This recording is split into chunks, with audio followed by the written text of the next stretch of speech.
Hello and welcome to National Focus. I'm Aliyah Martin. In the headlines, Prime Minister Honorable Roosevelt Skerrit issues a fresh call for citizens to join the fight against NCDs.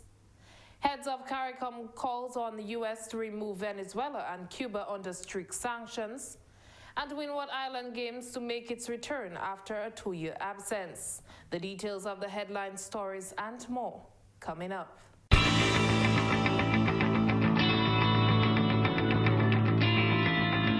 Welcome back. Prime Minister the Honorable Roosevelt Skerrit has again raised concerns over the impact of chronic non-communicable diseases on the country's population. Julian Morris has more. The Prime Minister is appealing to Dominicans to make the practical lifestyle changes for the overall health of the workforce and the nation by extension. It's a matter that I've been raising for several years, and I would sincerely wish that the Dominican public joins me in this. And it is something that concerns me profoundly. And that is with regards to the health of our citizens, especially where chronic diseases are concerned, diabetes and hypertension. This is a major, major threat to our survival and to our economic well-being and to the welfare of families and citizens and residents of this country. The Prime Minister says NCDs can be prevented if we engage in certain practices. We have to watch what we eat in Dominica. We must increase the consumption of vegetables and fruits. And we have to stop the use of salt, especially these salts that they have in various kinds, and oils, fatty foods, too many fried foods. We have to cut down on our consumption of carbohydrates, and sweet juices. There's no need for us to add sugar to juices. There's absolutely no need for us to add sugar to juices. He is concerned that if the cost of caring for those suffering with NCDs keeps climbing, it could become unmanageable. There's no need for us to add salt if we're boiling some dashing or yams. We have to, as a nation, understand that the sheer cost to the country of treating persons who are affected with this will become uncontrollable. But for me, it is not about how much money we're spending in treating those who are sick. It is getting us to contain the numbers. This is not the Prime Minister's first intervention on non-communicable diseases. He has raised concern about the detrimental impact of NCDs on citizens before and continues to do so. And this is why I've been talking about, for example, the arrangements we have at primary schools and secondary schools and the state college and others, where there's very little appetite these days for physical education and a greater propensity towards academics and children sitting at the desk for 5 hours. If we have our children sitting at the desk for 5 hours a day, we're going to have a problem in Dominica. And then we have to dramatically look at the school feeding program and to see what are we feeding our children at school and what are we feeding our children at home. And the other thing too we have to work on is exercise. There is also concern that the population is not making use of facilities built by government to encourage exercise. The government can't be spending all of its millions of dollars building playing fields, and people want lights on the playing fields, and nobody's using them. Nobody's using them. Nobody's using them to walk. We have to park these vehicles sometimes and walk to the supermarket. And not want to drop ourselves right at the gate, right at the door of the supermarkets or offices. I am saying to us, we have to watch this. The Prime Minister intends to launch 2 programs in his constituency geared at fighting NCDs. One is a tree planting program, a fruit tree planting program, and to engage the school children to plant fruits in your yard, so that you can have it tomorrow to make juice and so forth. And the other is a constituency-wide exercise program inviting everybody to be part of the exercise program. And let us use the open spaces, the playing fields, the hills and mountains that we have, and so that we can build this consciousness and poke people's consciousness about the need for us to address this. Julian Morris, GIS National Focus. The Honorable Prime Minister Roosevelt Skerrit has condemned the indiscriminate use of marijuana. The issue was raised during a press conference on Monday, February 27, 2023. Government has introduced new legislation which decriminalizes the possession of 28 grams of marijuana for recreational and medicinal use. The law also makes provision for the cultivation of 3 marijuana plants per household. However, Prime Minister Roosevelt Skerrit noted that the law has been violated, particularly by recreational users who smoke without any consideration for individuals in the public. But part of the legislation also speaks to where you can smoke and where you cannot smoke. It makes it very clear that you ought not to be smoking in the public in terms of inconveniencing others. You see what I'm saying? You cannot be smoking on a bus. It's against the law. You cannot be smoking on a bus stop when everybody is sitting around you in the bus stop. You ought not be smoking in a carnival where people are being discomforted. All of these things are not supported by the legislation and the decision of the government. But you could smoke in your quiet space, and you won't be harassed by the police. And so I want to urge all of us that while this has been a very progressive decision of the government, and it is the international trend that's taking place, we also, those who consume it must be more responsible. The Prime Minister stated that a lung specialist recently stationed at the Dominica China Friendship Hospital had the opportunity to work on 25 cases. Prime Minister Skerrit released an alarming statement shared with him by this specialist surrounding the correlation of these 25 cases and the exposure of marijuana smoke. We brought in a lung expert from Cuba. So the lung expert has been there for the last week or so. As a matter of fact, today he's seeing some 15 patients. So, and he has reported to me that in the examination of a number of Dominicans, he is recognizing that they are suffering from lung issues related to the smoking of marijuana in particular. Another pressing concern was the demographics of the recent lung-affected cases, as many fall within the youth category. Prime Minister Skerrit says that increased engagement in public education on the effects of the indiscriminate use of marijuana can reduce correlated health complications. Prime Minister Skerrit urges recreational marijuana users to use their moral compass when deciding on the appropriate area and time to smoke. The vulnerabilities in healthcare continue to be tested by the still very present effect of the COVID-19 pandemic. Notwithstanding these challenges, the healthcare providers remained dedicated to caring for COVID patients and putting measures in place to safeguard citizens. Minister for Health, Wellness and Social Services, Honorable Kasani Laville, reiterates the dedication of his team. He described their efforts as tireless and of good quality. The pandemic has exposed tremendous vulnerabilities in our health systems, and not only here, but in the region and internationally around the world.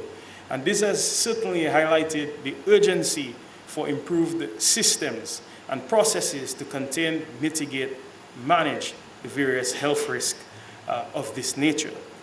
We see the recent events as a call to action to pursue more accurate assessments of our country's risk and response capacity and the development of national action plans for health security.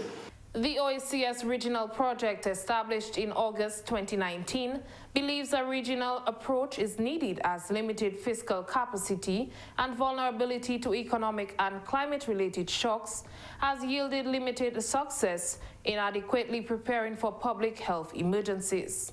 Government has pledged its full support for the development of this project and welcomes the focus on enhancing regional health security to prepare for extreme weather events and disease outbreaks like the COVID-19 pandemic. The establishment of a contingency emergency response funding mechanism must also be considered in tandem with our efforts to plan for emergency impacts.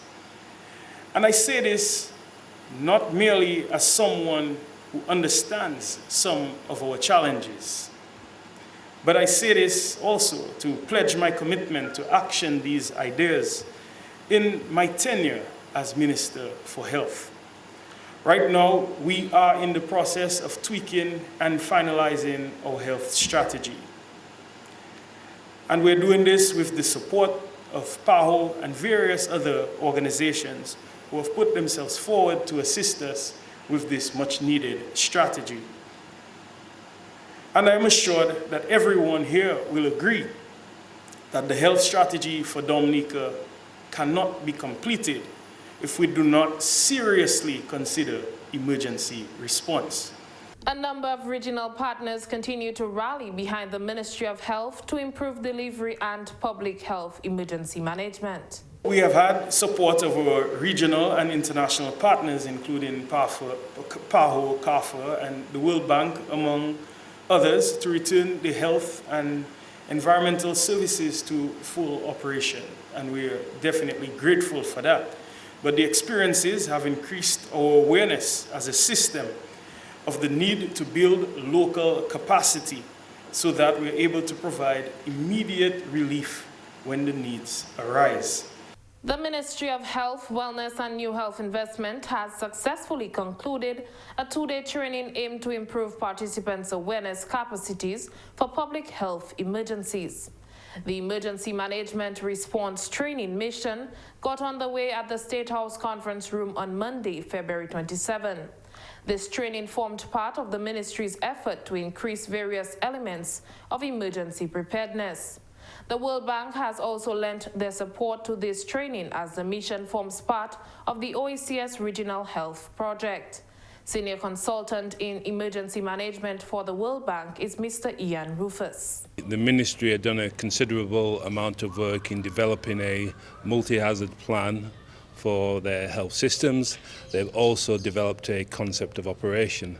And part of the evolutionary process of that plan is to ensure that colleagues are trained and exercised in the plan. So our primary objective was to ensure that everybody was aware of the changes that have been made to both documents, and then we could train them up and do a simulation exercise to test some of those assumptions that we've made. A simulation exercise was conducted during the training sessions to introduce two disasters occurring at the same time. The simulation was to test some of the assumptions and really to stretch the thinking of delegates, because quite often we deal with one incident after another, but concurrency of incidents is something that we haven't really delved into any detail. And more importantly, if we have two disasters, which is quite realistic, how would we manage those disasters? Which one would take primacy, and how would we establish our incident management systems to support? Representative of the Ministry of Kalinago Upliftment, Mr. Austin Cyril, is pleased to have participated in this session. This training, I think, was very, very timely in that it allowed me and allowed us, the different ministries. It was really aimed at the Ministry of Health, but this multi-sectoral approach ensured that we had all the ministries coming together. So, for one, I realized the need for an EOC. At least we do have a national EOC approved for the Ministry of Health. But the other ministries, I think we'll see more collaboration coming from, because we need to know what we are doing and what the other ministries are doing. So this, I think, was very important for us. Other ministries, to include the Ministry of Education, were also integrated into this training. Senior Programs Officer at the Ministry of Education is Ms. Merita Hyacinth. It gave us a better perspective as to the processes that we'll use to looking at incidents. And one of the amazing things is that a simple little incident in the school, how like a simple fight, we look at that, how the level of incidents up to the disaster level. And a simple little thing like that, how it can escalate and how the school can look at the incident, how they manage the incident, so the school system having its personal plan, and then now we look at the whole plan for the whole Ministry of Education. The Ministry of Health is on course to improving emergency management plans in all sectors. CARICOM has taken a decision to include Cuba and Venezuela in the decision-making process of PetroCaribe. This comes after a 44th head of government meeting, which was held in Bahamas last Friday. We took very strong decisions or positions to ensure that the issue of Venezuela and Cuba are part of the outcome of that meeting.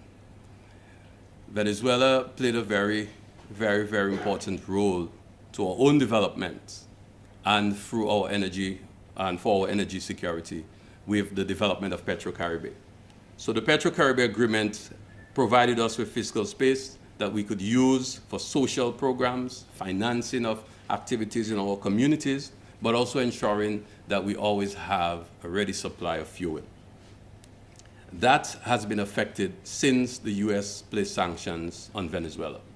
So CARICOM leaders called on the United States of America to remove the sanctions on Venezuela, especially so as to allow us to continue to benefit from the PetroCaribe initiative.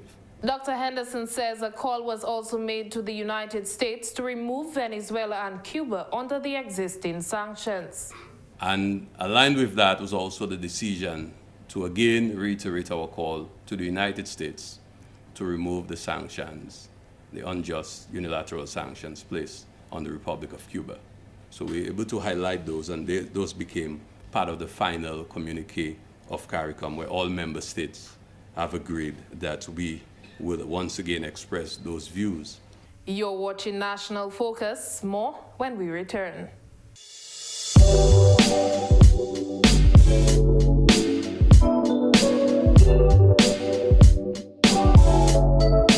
Welcome back.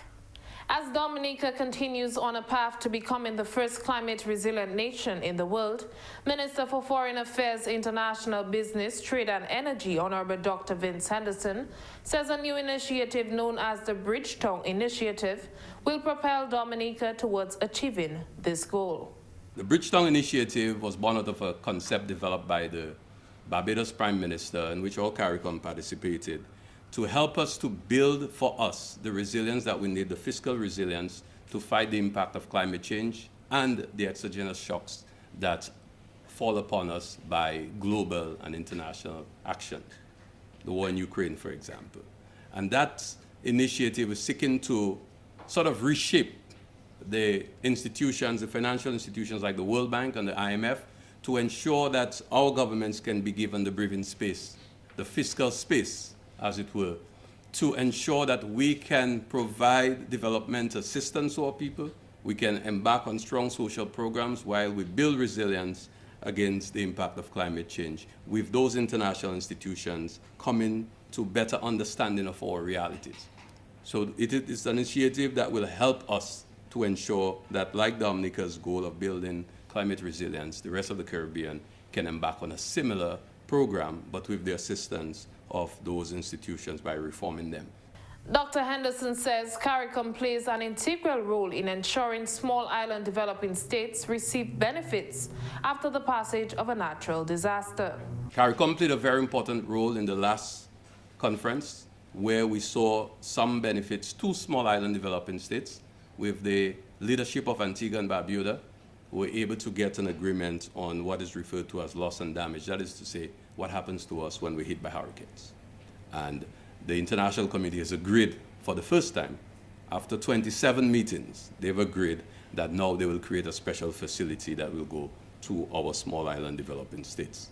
So we tied that to the Bridgetown Initiative to ensure that we can get money to reduce our financial burden. And I'm sure Dr. McIntyre will be happy to hear that, Minister of Finance, so that we can look at debt restructuring and we can get the kind of space that we need, because we have invested so much rebuilding after we've been impacted by a major a major climate event. Dominica will also receive technical assistance towards a geothermal development project. We have been working with the Department of Energy of the United States and the Department of State for the last few months, well, several months since I attended a meeting in Pittsburgh. We met and we discussed how the United States could assist us in our efforts at building energy security. And they gave the commitment that they will provide technical assistance to us for geothermal energy development by providing the consultants that are required to supervise some of the work that we will be doing on that project. And I'm pleased to announce that we have now achieved another milestone in geothermal energy development. We have moved our rig to the second drill pad last week, and we will be commencing drilling in the next 10 days. Prime Minister the Honorable Roosevelt Skerrit has commended police and patrons for the 2 days of incident-free jump-up. This year's Carnival, Mas Alawi, signaled the return of the festival after a 2-year absence. The Prime Minister made this statement at the start of Monday's news conference. I want to commend everyone for a very peaceful and incident-free Carnival. This year was certainly a massive Carnival, and it went very peaceful and incident-free. From police reports and from all accounts, there were no major incidents of violence or conflict, and for this we are grateful. And this is the spirit of togetherness and unity that we wish to see emulated by citizens throughout the year. Also thanks to the many Dominican nationals living overseas who returned home to celebrate our country and its culture, and to contribute in their individual ways to the economy. Certainly there were, from all reports, thousands of Dominicans reside overseas who were here to celebrate with us. I also want to extend congratulations to the various Carnival winners, in particular the new Miss Dominica Alicia Burton of the Crayfish River in the Carligo Territory, and Trilogy, the newly crowned Calypso Monarch of Dominica, and of course those others who won the Princess Show and the other competitions that were held.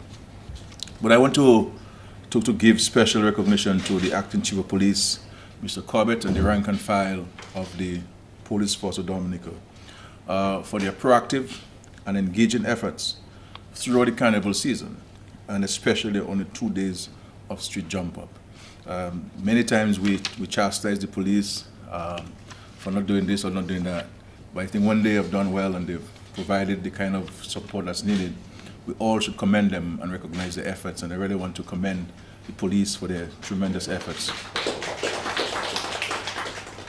I also want to commend and thank all the Carnival patrons for their respect for law and order and ensuring we had a peaceful and incident-free Carnival. And it tells us that the fighting of crime in our country really has to be a societal engagement, a societal response, and not solely that of the police.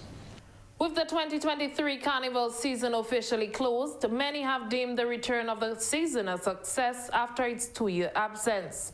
With the numerous scheduled events recording large turnouts, the low incidence of violence was highly commended by all, including the Member of Parliament for the Roseau Central constituency, Honorable Melissa Popon-Skerrit. More in this report. Parliamentary representative for the Roseau Central constituency, Honorable Melissa Popon-Skerrit, has described the 2023 Carnival celebration as remarkable. The Carnival season came to a close with 2 days of street jump-up on Monday, February 20 and Tuesday, February 21, 2023. Minister Skerrit commended the Ministry of National Security, the police, and all involved in ensuring that the 2 days of reveling was violence-free. I really felt compelled to note the particularly low amount of violence experienced this year. And I wish to applaud my colleague, the Minister of National Security, Honorable Blackmore, for his sterling leadership. And to all of our police, the security forces, on a job well done in keeping us all feeling safe and secure this season. And, this year was remarkable. We experienced a lot of civilians actually helping the cause. They were helping the police to maintain a peaceful carnival. And for this, we applaud all those who got involved to aid the police. Also, I must commend you, the patrons, for ensuring that, while you revel, you maintain a civil nature and keep an eye on your friends, on your neighbors, or on the one who's next to you to keep an orderly conduct. She noted that many people were positively impacted economically by this carnival season. Carnival is a season that creates an undoubted boom to our economy. This time I did quite a bit of walking through Roseau, and you would have noticed this time that there were many vendors setting up their bars and their snackets on the street corners. But this time I saw that there was a different variety to what was being offered. I saw that there were pop-up shops selling things catering to children, toys, candy. I even saw other pop-up shops selling clothing, shoes, random items, which I thought was really interesting. And so I know that there was a lot of boom in our economy during this time. Many people benefited from this, specifically my constituents of Roseau Central, because our carnival is in the city. Minister Popon Skerrit also commended the Ministry of Tourism for the work they put in hosting a successful carnival. I wish to commend the Ministry of Tourism, Honorable Dennis Charles, the band organizers, security, the vendors, promoters, our sponsors, designers, musicians, drivers, workers, and everyone who made this carnival season possible. The Windward Island Games is making its return to the sports division calendar of activities this year. This will be the first hosting of the Games since 2019 due to the onset of the COVID-19 pandemic in 2020. Speaking at the opening ceremony for the secondary schools basketball championship held last Friday, sports coordinator Mr. Trevor Shillingford stated that the Windward Island School game will be held in July 2023. This year, we expect to see a return of the Windward Island School Games. Just last week, we had a meeting of directors of sport, and we took the decision that there will be a return of the games this year. The last games were held in 2019, and Dominica hosted the games. Now Grenada has agreed to host the 2023 games, and we are looking forward to this. And we can already inform you that the date will be the 21st of July, to the 21st to the 29th of July. The sports division is also scheduled to host a group of athletes from St. Lucia Sports Academy next month. Also, in April, the sports division will be hosting a contingent from the St. Lucia Sports Academy, and they will be in Dominica to engage our students in a number of sporting activities. That will provide you with some more information on. And only this week, we received information that the Sir Gary Sobers Cricket Tournament for schools will see a return this year. The last Sir Gary Sobers tournament was held in 2019. So this is something that our young cricketers can look forward to. Mr. Shillingford further urged the young athletes to take advantage of the opportunities being made available to them by the sports division. We are creating the opportunities for our student athletes. All we ask of you is to give your very best. And when you do so, please ensure that you display a high level of discipline. I want to wish you well in the 2023 Secondary Schools Basketball Championship. And I want to wish you all the success. And as you partake in your activities this afternoon, let's ensure that we see on display a high level of basketball, which will signal a very entertaining and exciting 2023 Secondary Schools Basketball Championship. The games will feature competitions in basketball, track and field, football, volleyball, and netball. And that's all for this edition of National Focus. Be sure to follow GIS Dominica on Facebook, YouTube, and on Twitter. You can also drop us an email at gis@dominica.gov.dm. From all of us here on the GIS News Production team, I'm Malia Martin. Thanks for watching.